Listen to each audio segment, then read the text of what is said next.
여러분들은 혹시 신앙생활을 하시면서 평소에 이렇게 굉장히 유명하다고 생각하시는 분, 아니면 존경하는 분과 좀 이렇게 삶을 같이 나눠보신 적이 있습니까? 저는 개인적으로요, 대학생 때 이 데이빗 라스 목사님을 굉장히 사모했어요.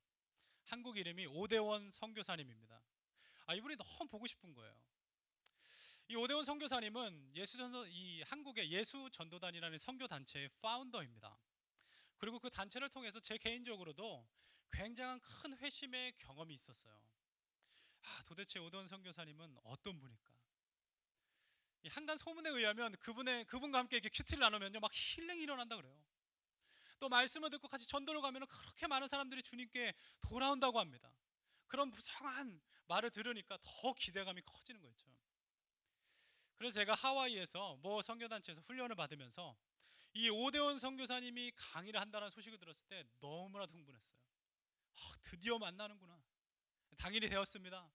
그분이 문을 열고 들어오는데 막 후광이 쫙 비쳐요. 겸손히 진짜 저렇게 겸손히 걸으시는 분이니까 얼마나 하나님께서 사랑하시고 역사하실까. 근데 렉처가 시작됩니다. 근데 웬걸요? 정말 렉처 시작하고 5분 안에 제 마음 가운데 실망감이 막 몰려왔어요. 왜냐면은 별다른 게 없는 겁니다. 그냥 아는 거예요. 복음에 대해서도 그냥 뭐 평소에 알고 있었던 복음의 내용에 대해서 말씀을 하시는데, 저는요 계속 그래도 뭔가 있겠지, 뭔가 있겠지. 마지막 기도의 순간까지도 뭔가 그래도 불이 떨어지겠지. 아무런 일도 일어나지 않아요. 제 마음 가운데 하나님, 이건 아닙니다. 정말 저분을 그냥 내가 보내줄 수 없습니다 해서 그냥 따라 나갔어요.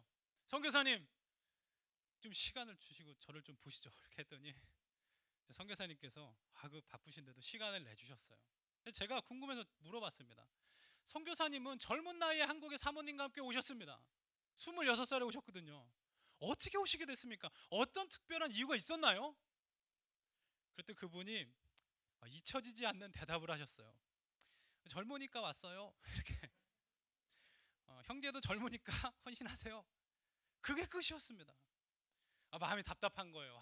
이게 어떻게 별로 특별한 게 없네. 제가 짧은 시간이지만 그분과 함께 삶을 나누면서 같이 선교에 어떻게 보면 인볼브 하면서 하나 느낀 게 있어요. 저는요, 복음을 전하는 삶을 살아야 한다는 것을 아는 사람입니다. 근데 그분은 복음을 전하는 삶을 사는 분이에요.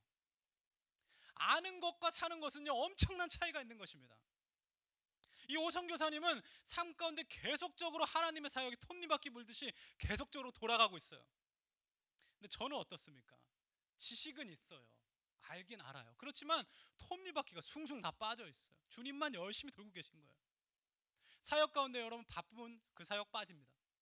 또 죄악 가운데 빠질 때도 있어요. 그러니까 롤러코스터 타는 거예요. 쑥 내려갔다가 또 올라갔다가 쑥 내려갔다. 많이 내려갔을 때는 어때요? 올라갈 수 있는 뭔가가 필요한 겁니다. 그러니까 큰 어떤 은혜를 구하는 거예요. 큰 누군가가 와서 나한테 뭘 베풀어 주기를 바라는 그런 미약한 신앙 가운데 있었습니다. 근데 이분의 삶은 아침에 일찍 일어나서 그냥 큐티하세요. 복음 전할 때 복음 전하십니다. 그러니까 꾸준히 주님께 쓰임 받으면서 싹 상승곡선을 타는 거예요. 하나님께서 사용하시고 계시는 것을 보게 되었습니다. 저한테 이것은 엄청난 깨달음이었어요. 제 삶 가운데 커다란 전환점이었습니다. 하나님께서 쓰시는 사람은 어떤 사람인가? 금수저, 은수저 들고 있는 사람이 아닙니다. 흙수저 들고 있으면 그럼 하나님 쓰실까요? 아니에요. 하나님께서 쓰시는 사람은 주님의 사역을 진드가니 감당하는 사람입니다. 그분을 통해서 하나님의 사역은 확장되어 가는 거예요. 이 롤러코스터 신앙, 롤러코스터 타면 처음에는 재밌습니다.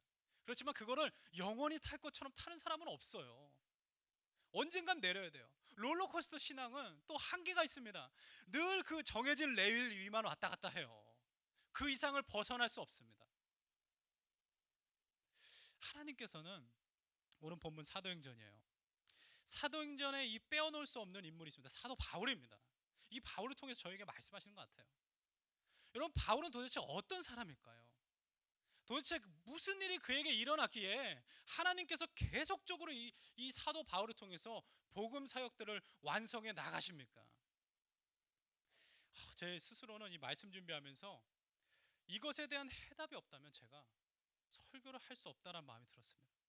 그래서 사도행전 중에 이 사도 바울이 나오는 부분을요 다 읽기 시작했어요.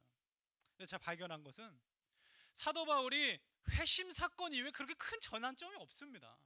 뭐 바울이가 갑자기 뭐 삼손처럼 힘이 세져가지고 막 다 뭘 꺾고 다니는 것도 아닙니다. 몸에 어떤 커다란 병이 있는데 그 병을 하나님이 완전히 낫게 해주시는 것도 아니에요.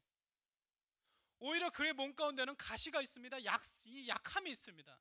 그럼에도 불구하고 계속적으로 그는 하나님께서 부르신 그 부르심의 목적에 따라서 계속적으로 살았다는 거, 이게 중요합니다. 우리가 예수님 믿었어요. 예수 믿기 전에 삶이 있습니다. 예수 믿는 후의 삶이 있습니다. 그런데 왜 똑같습니까? 왜 변하지가 않아요? 예수께서 주신 그 믿음, 그 마음, 부르심, 비전, 어떤 단어든 하나님께서 주신 그것들, 그 마음을요 간직하고 살지 않기 때문이에요. 다 끊어져 있기 때문이에요. 저는 오늘 말씀을 통해서 복음대로 삶은 이 거룩한 열정의 삶, 이것이 현실 가운데 어떻게 역사를 하는지 우리가 함께 나눠보기를 원합니다. 본문 이야기는 하나님께서 바울 한 분을 통해서 에베소 지역 전체를 변화시킨 내용입니다. 여러분, 이 일이 어떻게 가능하겠어요? 이 에베소 전체 지역을 하나님이 어떻게 변화시키시겠습니까? 여러분들이라면 어떤 전략 가지고 계시겠어요? 때로는요 우리가 펀드를 생각합니다. 펀드가 없으면 안 돼. 그래서 서포팅이 있어야지. 인맥이 없으면 안 돼. 인맥이 있어야지 좀 더 이게 자연스럽게 될 거 아니야. 하나님의 방법은요 그렇지 않다라는 거예요. 하나님께서는요 딱 하나를 사용하십니다. 예수 믿는 바울, 그의 거룩한 열심을 사용하세요. 우리 8절을 보시면 바울이 회당에 들어가서 석 달 동안 하나님의 나라에 대해서 강론하고 권면합니다. 여러분, 원어로 보면 세 가지의 동사가 나열돼요. continually speaking, 계속 proclamation, 선포합니다. 그리고 listening, 그 사람들과의 교제하고 대화하는 거예요. 그리고 persuading, 어떻게 해요? 믿음이 부족한 분들이 있다면 조금 더 자세하게 설명해서 주의 복음을 이해할 수 있게 3개월 동안 한 것입니다. 한 10번 정도는 저희가 노력으로 할 수 있어요. 그런데 이 3달 동안 계속해서 복음을 전하는 이 삶은요 분명한 확신과 하나님께서 주신 열심이 없으면 불가능합니다. 할 수 없어요. 우리 모두가 다 경험하고 있는 거잖아요. 내가 다시는 죄 안 질 거야. 난 정말 내일부터 큐티할 거야. 내가 정말 쇼핑 사이트에 안녕. 다시는 내가 로그인 안 하리라, 그죠? 미시 USA도 안 들어가고 이제 했는데 어떻게 해요? 3일도 어려워. 3일도 어렵습니다. 근데 바울이 무려 3달 동안 결과가 있던 없던 계속해서 하나님의 나라에 대해서 강론할 수 있었던 그것은 뭐예요? 이건 사람의 노력이 아닙니다. 하나님께서 주신 거룩한 열정이 있기 때문입니다. 이 열정을 하나님께 간구하는 저희가 되시길 예수님의 이름으로 축원합니다. 그럼 3달 동안 열심히 했어요. 일이 잘 됐을까요? 그렇지 않아요. 우리 9절 보시면 사람들이 이 사역에 대해서 방해하기 시작합니다. 어떤 사람들이 마음이 굳어서 순종하지 않고 무리 앞에서 이 돌을 비방하거늘. 이때 바울이 한 행동을 보세요. 바울이 그들을 떠나서 제자들을 따로 세우고 두란노 서원에서 날마다 강론하니라. 여러분, 바울은 방해가 있다고 해서 좌절하지 않습니다. 이 하나님의 열정의 특징이 뭐냐면 좌절을 압도해버리는 열정이라는 거예요. 오히려 3개월 동안 하나님께서 주신 사역의 열매, 이 제자들을 데리고 그래? 알겠어. 그럼 어디요? 하나님께서 허락하신 두란노 서원으로 가서 똑같은 사역을 반복해요. 새로운 게 아니에요. 여러분, 이게 열심이에요. 이게 영성입니다. 거룩한 열심입니다. 인간적인 마음으로는 얼마나 좌절됐겠습니까? 주님 사역에 이렇게 내가 헌신했는데 하나님 도와주지도 않고 쫓겨내, 하지 말라나 보다 뭐 이럴 수 있는데 그렇지 않은 거예요. 하나님께서 주신 열매, 이 제자들 영혼을 보기 시작한 것입니다. 그게 한 명이 되었던 두 명이 되었던 그들과 함께 또다시 똑같은 사역, 복음 사역에 전념하고 있는 바울을 보게 됩니다. 이 당시의 기록을 제가 좀 찾아봤더니 에베소 사람들의 일과가요 총 3개로 나눠집니다. 이 워킹 아워가 있어요. 아침 7시에 일어나서 11시까지 일을 열심히 합니다. 그리고 런치 타임을 가져요. 그래서 11시부터 4시까지가 런치 타임을 가져요. 그리고 또 4시부터 저녁 9시까지 하루의 일과를 마무리합니다. 그러니까 바울이 복음을 전할 수 있는 시간은 언제예요? 런치 타임. 11시부터 4시까지 총 5시간입니다. 본인은요 열심히 일하면서 런치 타임을 활용하기 위해서는 밥 먹는 시간도 희생해야 됐을 거예요. 그 시간 가운데 두란노 서원을요 렌트했습니다. 렌트하기 위해서 그가 어떻게 했어요? 자기의 본업인 텐트 메이커, 이 텐트를 장막을 만드는 일을 해야만 합니다. 그때 썼던 거 이제 손수건 땀 닦으면서 이 앞치마를 매면서 열심히 일을 했을 거예요. 그리고 10절을 보니까 그런 동일한 일을 얼마나 했냐면 2회 동안, 2년 동안 그렇게 했대요. 이 바울이 얼마나 거룩한 열심을 갖고 있었냐면 하루에 5시간씩, 월요일부터 토요일까지 6일로 따지고요. 그걸 곱해요. 그리고 1년은 52주입니다. 그리고 2년 동안 곱하기 2 하면 몇 시간이죠? 네, 3120시간이에요. 그죠? 3120시간 맞을 겁니다. 이 시간 동안 이걸 다시 24시간으로 나누면 며칠입니까? 제가 말씀드린 130일 동안 24시간 쉬지 않고 365일 2년 동안 그 중에 130일 동안 한순간도 쉬지 않고 말씀을 가르쳤다는 것을 알 수 있습니다. 이 하나님의 거룩한 열심을 품고 사역하니까 10절을 보세요. 그 결과가 뭡니까? 아시아에 사는 자는 유대인이나 헬라인이나 다 모두 다 주의 말씀을 듣더라. 이 아시아라는 거대한 지역에 복음을 전파하는데 여러분 많은 사람들 동원된 거 아닙니다. 주의 거룩한 열심을 가지고 있는 바울을 위시한 우리 제자들이요 2년 걸렸단 말이에요. 그럼 우리 난가주에 있는 저희들 생각해 보세요. 얼마나 많은 한인교회들이 있습니까? 저희들만 생각해 보세요. 우리가 만약에 사도 바울과 같은 거룩한 하나님의 열심, 예수의 열심을 품고 전도한다면 한 달이면 되지 않겠어요? 바울이 얼마나 피곤했을까요? 그런데도 어떻게 이런 거룩한 열심을 가질 수 있냔 말이에요. 사도행전 20장 24절에 바울이 이렇게 고백합니다. 내가 달려갈 길과 주 예수께 받은 사명 곧 하나님의 은혜의 복음을 증거하는 일에는 나의 생명도 조금도 귀한 것으로 여기지 아니하노라. 바울의 소망이 어디 있어요? 하나님 나라에 있었기 때문이에요. 그는요 계속해서 주님을 바라보는 삶을 살았기 때문에 이 열정이 가능했다라는 것입니다. 제가 사역 가운데 저도 피곤할 때가 있어요. 육체적으로 피곤할 때가 있습니다. 그럼 한 선배님이 하신 말씀이 계속 마음 가운데 기억이 나요. 제가 막 공부를 열심히 하다가 굉장히 피곤해서 이렇게 있으면 항상 그분이 그렇게 말씀하세요. 인디애나가 멉니다. 인디애나까지 사역 가는데 168마일이에요. 금요일날 가서 주일날 내려와요. 월요일부터 목요일까지 공부하고 금요일날 토요일 주일날 사역하고 이게 한 5년 서클 하니까 어쩔 땐 좀 피곤할 때도 있었어요. 그 목사님 오셔서 그래요. 천국 가서 쉬면 되지. 뭘 그렇게 쉬려 그래. 제가 조금 좌절돼 있으면 예수님이 부활하셨는데 뭘 그렇게 좌절하고 있어. 이 말이 당시에는 조금 서운하게 들렸습니다. 쉬지도 못하게 하려고 왜 그러세요? 이런 마음이 들었는데 생각해 보니까 맞아요. 주의 사역을 감당하는 데 있어서는 거룩한 열심을 품은 사람은 합법적으로 정당하게 주어진 쉼이라고 할지라도 그것을 포기해야 되는 순간이 있는 것입니다. 어제 토요일이었습니다. 제가 영적으로 많이 부족하니까 말씀 준비가 쉽지가 않습니다. 주의 말씀은 너무나도 온전하지만 저에게 부족한 게 많잖아요. 토요일날 새벽에 잠이 안 와요. 주님 앞에 나와서 기도할 마음 주셨어요. 그래서 그냥 억지로 그냥 몸을 이렇게 세웠습니다. 그리고 새벽에 와가지고 기도하면서 하나님의 도우심을 간구했어요. 그리고 사도행전을 쭉 읽어 내려갔습니다. 근데 사도행전 26장에 가니까 아그리파 왕 앞에 선 이 바울에 대해서 딱 보게 됐는데 내가 거기서 그냥 멈추고 말았어요. 말씀을. 이 아그리파 왕, 이방 왕 아니겠습니까? 바울이요 복음 전하다가 억울하게 옥살이 하고 있는 거 아니겠어요? 근데 베스도라는 사람이 저기 앞에 서 있고 그 옆에 아그리파 왕이 있고 그 많은 사람들이 이 사도 바울에 대해서 죽이려고 달려드는데 거기서요 담대하게 이 복음을 선포합니다. 그러니까 베스도가 바울아 네가 미쳤다. 네 많은 학문이 너를 미치게 하는도다라고 선포하니까 바울이요 주눅들지 않아. 아그리파 왕에게 말합니다. 아그리파 왕이요 말이 적으나 많으나 당신을 포함한 모든 사람들이 내가 이렇게 결박된 거 외에는 다 나와 같이 되기를 하나님께 원하나이다. 이 열정이 도대체 어디서 나오는 거예요? 하나님 같은 하나님 말씀 아닙니까? 나도 똑같은 예수 믿고 있는 거 아니겠어요? 내가 다른 예수님 믿고 있는 거 아니야? 어떻게 이렇게 삶이 다를 수가 있을까? 탄식 가운데 마음을 쥐어뜯고 있는데 하나님께서 거룩한 마음을 주세요. 너도 이제 나가서 전도하면 되잖아. 너도 이제 너의 삶 가운데 하나님의 역사하심에 이 톱니바퀴가 숭숭 빠진 삶이었다면 이제는 연결하자. 제가요 내가 뛰쳐나가서 교회 밖으로 뛰쳐나갔어요. 그래서 제 마음 가운데 딱 마음을 먹었습니다. 누구든지 처음 만나는 사람 내가 복음 전하리라. 막 뛰쳐나갔어요. 용기 있게 딱 뛰쳐나갔는데 문제는 너무 이른 아침이라 한 명도 없더라.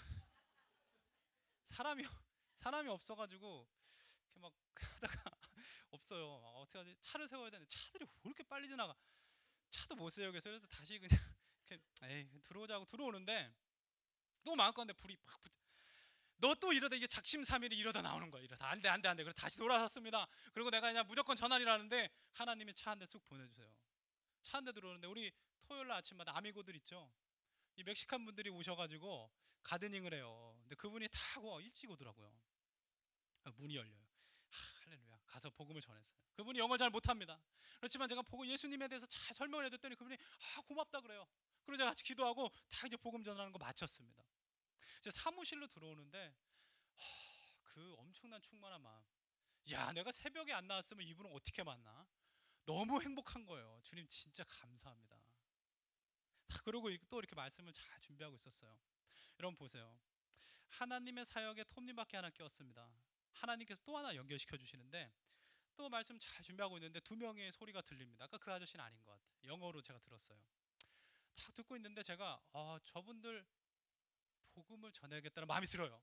근데 마침 또 그때 한 집사님이 한글학교 준비하기 위해서 문을 열고 딱 들어오십니다. 그래서 제가 이런 우연이 어디 있습니까? 주님 안에?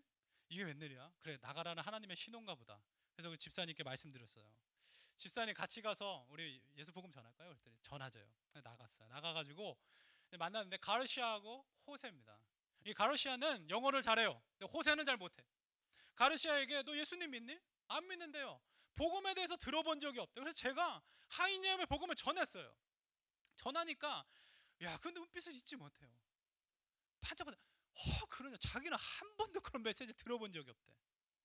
그래서 어떻게 해요? 제가 나한테 1분만 주면 내가 복음을 너한테 전할게. 복음을 전했어요. 근데 그분 어떻게 해요? 예수님 영접했습니다. 또 집사님이 우리 또 어떻게 해요? 신의 한 수를 탁 주셨어요. 굉장히 도움을 주셨어요. 뭐냐면 커피를 그 짧은 시간에 또 갖고 오셨더라고요. 갖고 와가지고 줬는데 저는 사실 호세는 별로 그렇게 신경을 못 썼습니다. 왜냐하면 영어를 잘 못 알아들으니까 이 가르샤에게 집중했는데 나중에 영접 기도할 때 우리 집사님께서 딱 한마디 던지는데 성령께서 하신 거예요. 호세 너도 해. 호세 너도 해. 이 평범한 말 한마디가 어떻게 합니까? 같이 영접했으면 4명이 같이 영접 기도했단 말이에요. 할렐루야. 하나님의 역사. 거룩한 열정을 가지고 이어가기를 원하는 사람에게 주님께서 영혼 구원의 이 사명을요 이루게 하시는 겁니다. 제가 사무실로 다시 돌아오는데 이게 깨달아서 드디어 영안이 열리는 거예요. 여러분 거룩한 여신 말이에요. 저희도 동일하지 않습니까? 우리 집사님들 만나보면은 막 예수 어떻게 믿으셨어요? 막 하면은 정말 하나님께 받으신 그 부르심이요. 여러분 사람이 생각해서 그 플랜에서 그런 게 나오겠습니까? 하나님께서 주시는 마음 아니에요. 열방을 바꾼 마음, 어떤 나라를 위해서 품는 마음, 엄청나게 거룩한 열심이 그 안에 있으세요. 근데 문제는 뭐냐면 과거형이라는 게 문제예요. 과거형. 그랬었어요. 근데 지금은 아닌 거예요. 이겁니다. 이거 키워드가 이거예요.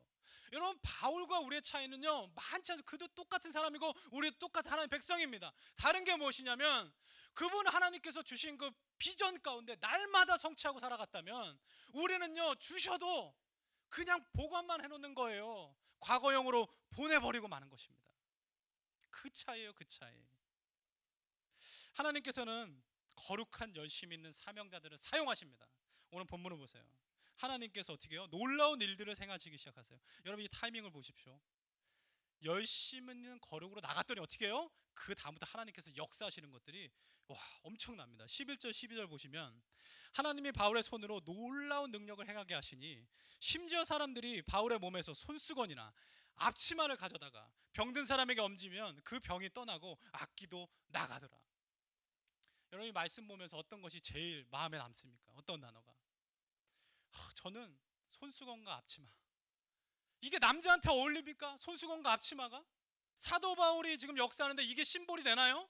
여러분 다른 것은 안 됩니까? 왜 하필 손수건과 앞치마입니까? 바울이요 두란노 소원을 렌트하기 위해서 텐트를 만들 때 자기 본업에 충실할 때 땀 닦았던 그 손수건과 앞치마를 하나님께서 사용하셨어요. 이 말씀의 의미는 무엇이죠? 하나님께서는 주의 사역을 잘 감당하기 위해서 오늘도요, 현실 가운데서 우리가 예수 믿는 사람으로서 그 아이덴티티를 가지고 살아가는 그 모습을 통해서 역사하신다는 것입니다. 여러분, 우리가 속으면 안 돼요. 세상의 직업 따로, 직업의 모습이 따로 있어요. 종업원의 모습으로 나는 오늘 또 변장하는 것입니까? 그게 아니라는 거예요. 세상 따로, 말씀 따로가 아니라 이것은요, 같이 붙어서 하나님 앞에서 쓰임 받아야만 하는 것입니다. 한 주간 하나님께서 어떤 사건을 통해서 이게 정말 힘들고 하나님의 도우심이 없으면 불가능하다는 것을 깨닫게 해주셨어요. 제 자동차 기억하시죠? 그죠? 공원에서 깊은 쉼을 들어 마시고 숨을 거두셨다가 제네레이터를 임플란트 받고 다시 부활했는데, 그래도 한 번 데미지 받는 차니까 이 시동이 잘 안 걸려요. 헛기침을 많이 해요. 이렇게 하고 이제 시동이 걸리곤 했는데, 사실은 이제 그게 좀 그래도 한 달 정도 됐습니다. 그 주에 제가 노리스 하나를 받았어요. 그게 뭐냐면 스테이 프로그램으로 저는 잊어먹고 있었어요. 한 11개월 전에 이 새로운 자동차를 바꿔주는 프로그램에 지원을 했는데 거기 당첨이 됐대요. 제가. 그래서 새 차를 이제 얼마 전에, 그죠? 이제 리스를 해서 받게 됐습니다. 돈이 좀 펀드가 나왔어요. 제가 얼마나 들떴는지 몰라요. 하나님 진짜 감사합니다. 막 그 차한테 정말 미안하지만 너는 사명을 완수했어 하고 이제 보내고 새로운 이제 딱 이제 자동차 받았는데 그렇게 기뻐요. 하나님 정말 감사합니다. 막 이렇게 찬양했습니다. 근데 문제는 차를 수령하는 데까지 한 달이 걸리고 정말 많은 일이 있어서 지난주에 받아갖고 왔어요. 이 차를 파시는 분이 제가 이렇게 컨트랙에 사인을 했습니다. 그래서 얼마 이렇게 매달 얼마 낸다 이렇게 돼 있는데 그걸요 이렇게 스테이트에 보고할 때 조금 금액을 높여서 보고하시더라고요. 그래서 어떻게 해요? 이 차를 수령하는 데까지 저 몰랐어요. 근데 컨트랙을 3번이나 썼습니다. 3번이나. 그래서 잘못되고 고쳤대. 또 다른 데 잘못되고 고치고. 마음에 정말 화가 나요. 어떻게 이럴 수 있지? 또 차를 수령하는 날 아침이라 잘 몰랐습니다. 근데 저녁 되니까 알았어요. 라이트가 안 들어와. 앞에 라이트. 새 차가 어떻게 라이트가 안 들어올 수 있습니까? 또 제가 둔감해서 시트에 디펙트 돼 있는 부분이 몰랐어요. 디펙트 돼 있더라고. 또 가스도 원래 가득 채워준다고 그러더라고요. 전 몰랐는데 MT로 받았습니다. 그걸 보고 정말 기뻐했는데 알고 나니까 너무 화가 나는 거야. 야, 어떻게 이럴 수가 있지? 내가 막 그 라이트 안 들어오는 차를 끄고 하면서 하나님께 너무 화가 났어. 야, 나 진짜 가만히 안 둔다. 내가 오늘 정말 가서 싸운다. 내가. 야, 이분들이 진짜 나를 뭘로 보고 이거 그냥 넘어가면 안 돼 이거. 성도님들 중에 한 분이 괜히 이렇게 이런 거 당하면 어떻게 해 이거? 나름 어떻게 해요? 의로운 마음이 가득 차서 막 불타오릅니다. 전투력이 충만해서 가는 거야. 막 가는데 차가 또 그날따라 그렇게 막혀. 조심해야 될 게 있어요, 여러분. 거룩한 열정을 가져간 교만이 있습니다. 제가 그랬어요. 차를 타고 가는데 하나님께서 말씀해 주세요. 철아, 너 이 차 은혜로 받은 거야. 네가 돈 페이하고 받은 거 아니야. 라이트 하나 나갔다고 뭐 그까짓 걸로. 시트에 디펙트가 조금 돼 있다고 뭘 그걸 그렇게 화가 나냐. 주님 너무하세요. 아니에요. 그래도 그러면 안 되는 거 아니에요? 근데 주님께서요 그때서야 비로소 영안을 열어주세요. 너 내가 왜 그렇게 딜러샵에 많이 보낼 것 같냐? 너 그리고 왜 그 사람이 그렇게 잘못되는 거 너한테 계속 반복돼서 할 것 같냐? 내가 너를 보호 안 해주는 것 같으냐? 그때서야 제 마음 가운데 어떤 마음이요? 그전에는 그렇게 의로운 난 그게 의로움인 줄 알았어. 거룩한 의로움인 줄 알았어요. 근데 확 무너져 내립니다. 그리고 그분이 불쌍하게 생각되는 거예요. 얼마나 먹고 살기 힘들면 그러지? 이분이 예수님 믿을까? 이런 일들을 계속하면 언젠가는 큰일 당할 수도 있는데 그런 마음을 하나님께서 주십니다. 여러분, 거룩한 열정은요 사랑이 없이는 불가능합니다. 그 영혼을 사랑할 때만 비로소 가능한 거예요. 그게 제가 그 딜러샵 앞에 딱 갔더니 그분이 딱 서 계세요. 좀 긴장하셨더라고요. 왜냐하면 너무나도 잘못된 거를 많이 했기 때문에 좀 긴장하셨어요. 제가 웃으면서 그랬어요. 사실 나 패스터라고. 그분이 이제 패스터인 걸 알고 계셨어요. 나 패스터다. 내가 차를 타고 오는데 너무 화가 났어. 근데 하나님께 기도하는데 너를 축복할 마음을 주셨다고. 내가 너 정말 예수님 안에 축복한다. 너 예수님 믿니? 그랬더니 그분이 말씀하세요. I used to. 한때 믿었지만 지금은 안 다닌대요. 그래서 제가 다시 한번 복음 전했어요. 하나님이 너 정말 사랑하시는 거야. 왜냐하면 패스터 고객으로 만나가지고 이런 여러 롱스토리를 겪으면서 너를 축복할 마음 하나님께서 주신 것이 얼마나 큰 블레싱이냐. 우리 다시 교회 다니고 예수님 다시 빚자. 근데 그분이요, 그 전까지 얼굴은 어땠냐면은 굉장히 딱딱한 전형적인 백인의 모습. 네. 야, 진짜 바늘로 찔러도 피 한 방울 안 나올 것 같은. 근데 그렇게 복음을 전하고 제 영안이 벗겨지고 나서 그 사랑의 마음으로 거룩한 열정으로 그분을 보니까, 그분께는 죄송해요, 연배가 많으신데 어린아이 얼굴 같더라고요. 그냥 뽀송뽀송한 얼굴 환하게 웃으시는데, 하나님께서 깨닫게 해주신 거. 그 전까지는 그렇게 보이지 않다가 하나님이 보여주시니까, 야, 주님께서 처음에 이분을 만드셨을 때의 그 삶의 계획은 이렇게 밝은 얼굴로 웃으면서 하나님께 영광을 돌리는 삶인데, 이분이 그것이 끊어졌구나.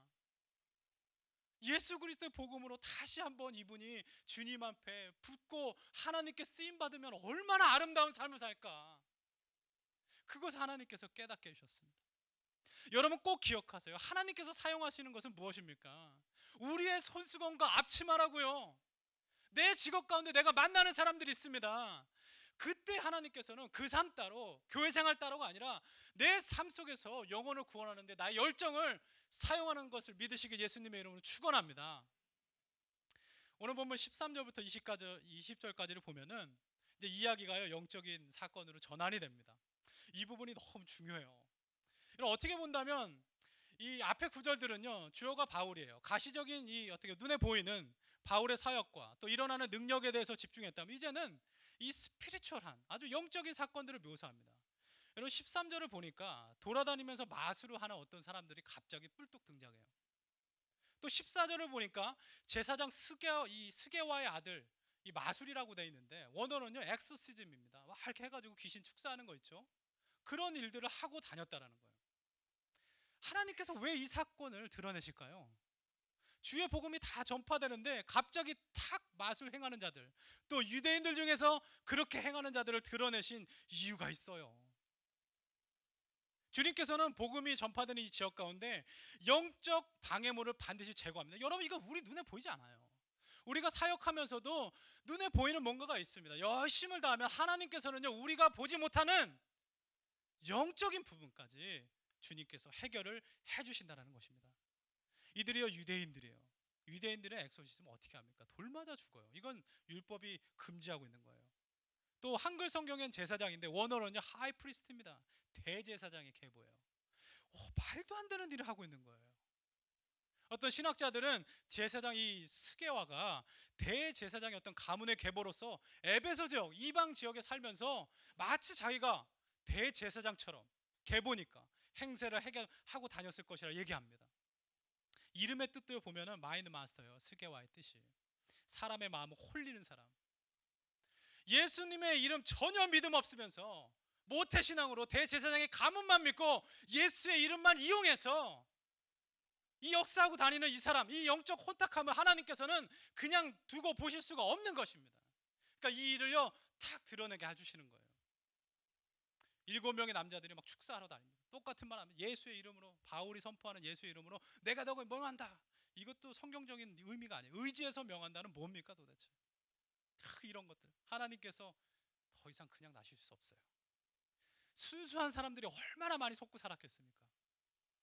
15절 보니까 악기가 어떻게 합니까? 내가 예수도 알고 바울도 알거니와 너희는 누구냐? 그러고 이제 막 난리가 난 거예요. 16절부터 막 악기가 엄청 두드고 팹니다. 막 그냥 스거의 아들들 7명, 그 7명이 한 명을 못 당해. 이 동사 세 개가 쭉 나열되는데요. 악기 들린 사람이 뛰어 올라가지고 눌러가지고 이기니 오버파워드. 어떠시냐면 이게 딱 잡은 거예요. 아주 꽉 잡아가지고 힘 도저히 못 쓰게 한 겁니다. 완전히 막 다 얻어 터지고 막 엄청나게 힘들어가지고 어떻게 해요? 막 벗은 몸으로 다 찢겨가지고요 돌아갔어요. 왜요? 왜 이런 일을 하나님 당하게 하십니까? 다시는 그렇게 살지 말라고. 더 이상 그런 삶을 하나님이 두고 보시지 않는다는 거예요. 그럼 정리하겠습니다. 8절부터 16절까지 하나님의 사역에서 중요한 것이 있어요. 하나님께서는 바울의 거룩한 열심을 사용해서 복음을 전하게 하셨습니다. 그리고 하나님께서는요 눈에 보이지 않는 영적인 방해물까지 제거하셨습니다. 그러니까 주님의 사역은 반드시 두 가지 가치가 요 하나님께서 주신 거룩한 열정을 가진 사람을 통해서 하나님께서 역사하시는 이 합작품을 이루시는 것입니다. 아무리 열정이 있고 아무리 비전이 있고 내가 그렇게 훌륭한 사람이라 할지라도 그냥 팔짱 끼고 손 내리고 있는 이상 하나님은요 역사하시는 통로가 굉장히 제한적일 수밖에 없다라는 거예요. 이 모든 일을 잘 감당하니까 17절을 보시면은 에베소 지역이 하나님의 뜻대로 온전한 변화가 생깁니다. 유대인이나 헬라인이나 예수의 이름을 높이는 엄청난 일이 생겨요. 그리고 18절을 보세요. 깜짝 놀랄 일이 벌어져요. 믿는 사람들 중에서 많은 숫자가 이 일을 들었습니다. 그리고 자복해요. 자기의 행할 일을 말하기 시작합니다. 원어로 보면요, evil deed예요. 악한 일을 행한 것을 말했다. 무슨 악한 일일까요, 여러분? 예수를 믿는데도 여전히 껍데기 신앙 같고 모태 신앙처럼 사는 모습 아니겠어요? 죄짓고 음란한 삶 가운데 하나님 앞에서의 이 신앙적인 모습과 자기 뒤의 모습이 다른 그런 모습 말이에요. 그 사람들이 마음 가운데 두려움을 갖기 시작합니다. 스게와의 대제사장 그 아들들 저렇게 하나님께서 치셔서 완전히 꼬꾸라뜨린 것처럼 나도 계속적으로 이런 삶을 살면 하나님 앞에서 나도 꼬꾸라지겠구나 라는 마음 가운데 어떻게 해요? 주님 앞에 나온 것입니다. 하나님께서 참 회개를 언제 주세요? 우리 모두가 다 예수님 믿습니다. 그렇지만 내 삶 가운데 잘 생각해 보세요. 나 혼자 있을 때 내 모습이 어떤지, 하나님과 나 혼자 있을 때 내 모습이 어떻습니까? 죄악 가운데 있다면요, 어떻게 그 죄악의 밑바닥까지 다 긁어내서 하나님의 역사하심에 압도되어서 새로운 회심의 삶을 살 수 있습니까? 거룩한 열심을 가진 사람입니다. 하나님께서 거룩한 열심을 가진 사람을 가지고 쓰는 모습을 보면서 저도 영적으로요, 정말 거룩한 부담감을 갖는 거예요. 나도 저렇게 쓰임 받고 싶다. 나도 저렇게 정말 주님 앞에 헌신된 삶을 살고 싶다라는 결정이 있을 때 우리 안에요, 참 회심들이 일어날 줄을 믿습니다. 제가 선교 중에 숙소를 배정을 받습니다. 남자는 1층, 여자는 2층이에요.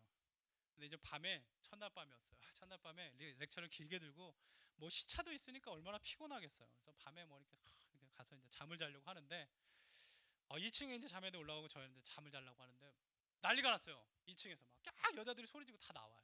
그래서 무슨 일이야, 왜, 뭔 일이야 막 하는데 이 자매들이 얘기하는데 이 방을 배정을 받고 이제 뭐 불킬 여력도 없이 가서 그냥 다 뻗어 자는데, 자매 중에서 어떤 분들은 특히 2층 침대에 주무시는 분들은 이제 올라가서 이제 핸드폰을 이렇게 좀 하기 시작한 거예요.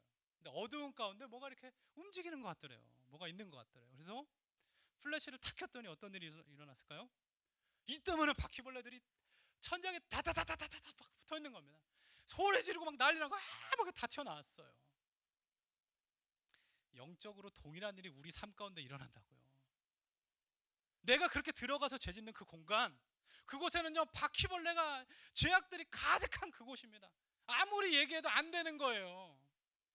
오직 주님의 은혜의 불빛이 우리 가운데 비춰졌을 때 더 이상 거기 안 들어가게 되는 겁니다. 혹시 또 바퀴벌레 안 무서워하시는 분들이 있으니까 쥐가 많다고 생각해 보세요. 뱀이 막, 그죠? 절대 안 들어가죠. 절대 안 들어가죠.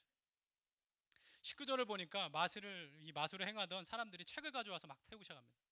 그 값이 무려 은 5만이요. 5만. 와. 하루 일당, 당시에 하루 일당이 은 1개입니다. 그럼 5만 개를 365로 나누면 얼마예요? 137년. 수학이 많아서 죄송합니다. 137년. 여러분, 하나님의 은혜의 빛이 우리 마음 가운데 비치니까 그 책값이 얼마냐가 중요한 게 아니라 그냥 불 가운데 던져버리는 거예요. 왜요? 이것이 중요한 게 아니라 하나님 앞에서 거룩한 열심이 훨씬 더 중요하기 때문에. 이 거룩한 열심이 우리의 모든 것을 다 바꿉니다. 20절을 보니까 사역의 결론이에요. 이와 같이 주의 말씀이 힘이 있어 흥왕하여 세력을 얻었다라고 우리 결론을 성경이 내리고 있습니다. 사도 바울의 사역이 여기서 딱 맞춰요. 여러분, 우리가 20절을 그냥 넘어갈 수 있습니다. 그렇지만 저 말씀 자세히 보세요. 아까 8절의 사역의 주어는 누구입니까? 사도 바울입니다. 사도 바울이 열심히 사역을 하는 것처럼 보였죠. 근데 11절의 주어가 바뀌어요. 하나님께서 하십니다. 그리고 오늘 이 20절의 사역의 주어는 누굽니까? 주의 말씀입니다. 주의 말씀. 여러분, 이게 뭘 뜻합니까? 사도 바울은요, 사역 가운데 계속 그의 거룩한 열심을 했을 거예요. 그런데 하나님께서 무대 뒤로 그를 빼세요. 무대 뒤에서도 사도 바울은 계속적으로 열심히 했을 것입니다. 그리고 무대 앞으로 나오시는 분은 누구예요? 하나님, 주의 말씀입니다. 주의 말씀. 저희가 사역해도 이렇게 사역했으면 좋겠어요. 우리가 어떻게 하면 영혼 구원의 삶을 살 수가 있습니까? 우리가 다 원하는 삶 아니겠어요? 복음 전하고 사는 삶 다 원하고 그게 맞다고 믿고 또 그것을 실제로 가르치고 있습니다. 그렇지만 어떻게 해요? 거룩한 열심입니다. 결과가 눈에 보이든 안 보이든, 때론 내가 무대 뒤로 가던 말던, 오해를 받던 말던, 방해가 있던 말던, 오직 드러난 일은 예수 그리스도십니다. 이 분명한 확신이 없으면 자꾸 내가 드러나게 될 수밖에 없는 것입니다. 그건 거룩한 열심이 될 수가 없어요. 오늘 본문의 마지막 21절은요, 하나님께서 사도 바울을 다시 무대 앞으로 이끄십니다. 그리고 엄청난 영적인 선물을 주세요. 우리가 하나님 앞에 받아야 할 것이 바로 이 선물이에요. 여러분 21절 한번 띄워보시면, 이 일이 있은 후에 바울이 마게도냐와 아가야를 거쳐서 예루살렘으로 가기로 작정합니다. 근데 여기서 중요한 거, 여기서 그가 이르되 뭐라고 얘기합니까? 내가 거기 갔다가 후에 로마도 보아야 하리라. 하나님께서요, 바울 가운데 에베소 지역의 사명을 다 마치셨습니다. 그리고 하나님만 영광 돌렸어요. 그러고 난 다음에 사울이 다시, 하나님이 사울을 무대 뒤에서 끌어내셔서 뭘 보게 해주세요? 당시의 절대 주권, 절대 권력, 이 로마를 변화시키라고 누가 상상이라 합니까? 근데 하나님께서는 거룩한 열심을 가지고 주의 사역을 묵묵히 감당하는 그를 통해서 하나님의 사역을 맡겨주시는 거예요. 내가 로마에도 가보아야 하리라. 가서 뭐 했을까요? 똑같이 사역했죠. 복음 전하는 거, 하나님만 높임받는 그 삶입니다. 하나님의 미리 땅에 떨어져 죽지 않으면 하늘 그대로 있습니다. 여러분, 미랄 그 작은 거 그냥 그대로 있으면 뭐예요 그게? 근데 땅에 떨어져 열정으로 죽으면 많은 열매를 맺게 된다고 말씀합니다. 여러분, 우리 다 미랄이에요. 주님 앞에서 좋은 걸로 그 미랄을 입혀봐야 미랄 아니겠습니까? 무슨 의미가 있겠어요? 심기우질 않는데, 땅에 떨어져 썩혀지질 않는데, 나무처럼 자라나질 않는데,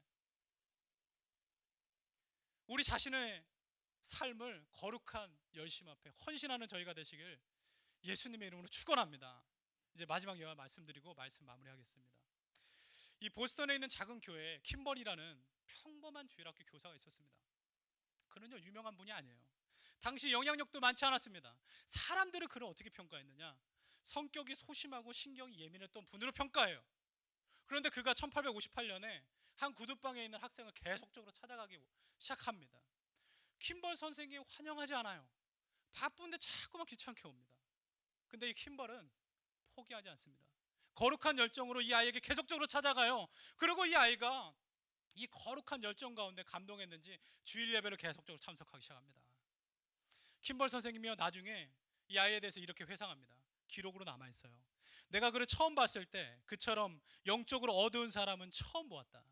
더구나 어떤 일에도 유용하게 쓰일 사람처럼 보이지 않았다는 거예요. 그렇지만 킴벌 선생님은 인간적인 감정을 적습니다. 그리고 하나님의 열심을 품고 이 아이를요, 계속적으로 양육하고 전도합니다. 결국에 이 아이가, 구두쟁이 소년이 예수님을 진심으로 영접하고 그의 삶이 바뀌기 시작해요. 그는요, D.L. 무디, 하나님 앞에서 무디라는 영적 거장을 깨우기 위해서 사용하신 분, 킴벌 선생님의 거룩한 열심, 거룩한 열정을 사용하셨어요. 무디는요, 킴벌 선생님의 열정을 받았습니다. 그가 이렇게 기록해요. 내가 하루라도 복음을 전하지 않으면 나는 잠을 자지 않겠다. 하루는요, 무디가 영국 캠브리지 대학교에 가서 설교를 합니다. 많은 사람들이 굉장히 기대했어요. 와, 도대체 어떤 사람일까? 아, 정말 대단하겠지. 근데 무디가 와서 막상 설교를 합니다. 사람들이 실망해요. 영문법이 다 틀려요. 설교 내용도 뭐 특별한 것이 없습니다. 제일 앞에 앉는 학생은요, 심지어 설교를 적고 문법이 틀린 걸 자기가 수정하기 시작합니다. 무디 선생님한테 갖다 줘요.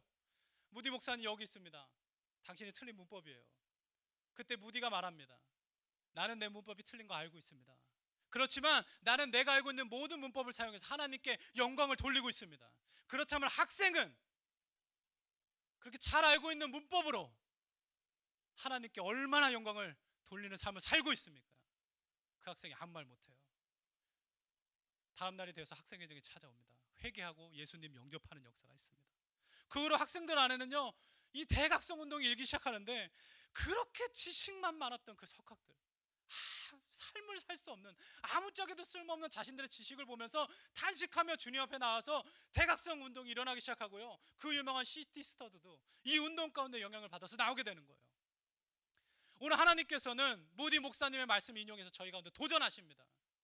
주님께서 우리에게 부족한 것을 주신 적 있나요? 하나님께서 그렇게 축복해 주셨는데 너는 그 축복된 것을 가지고 오늘 나의 영광을 위해서 쓰임 받고 있느냐? 거룩한 열심을 품을 마음이 있느냐? 그 예수님의 열정을 우리가 다시 한번 깨닫고 주님 앞에 나아가는 저희가 되시길 예수님의 이름으로 축원합니다. 기도하겠습니다.